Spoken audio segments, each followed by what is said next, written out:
Sot, në ditën ndërkombëtare të miqësisë, vëmendja rikthehet tek një nga vlerat më të rëndësishme njerëzore. Për tre miq shkodran, përtej momenteve të përditshme, ata e shohin miqësinë si një mbështetje të vazhdueshme në çdo etapë të jetës.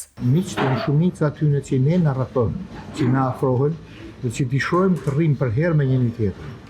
Kështu ashtu me shoqërinë tonë këtu në kafet, përmendojmë me njëri tjetrin, me kjo hallet me njëri tjetrin, me diskutuar për probleme të ndryshme. Lidhjet e ndërtuara me sinqeritet, besim dhe respekt janë ato që rezistojnë kohës.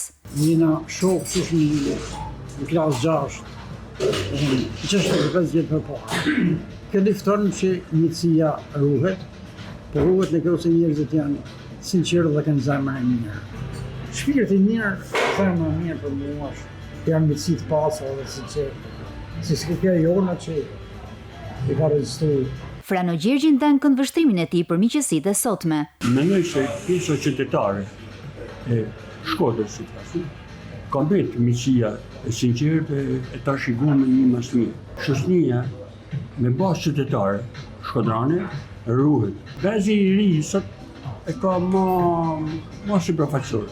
Pavarësisht ritmit të jetës dhe ndryshimeve që sjell koha, miqësitë e ndërtuara mbi sinqeritetin dhe besimin mbeten një nga vlerat më të çmuara njerëzore.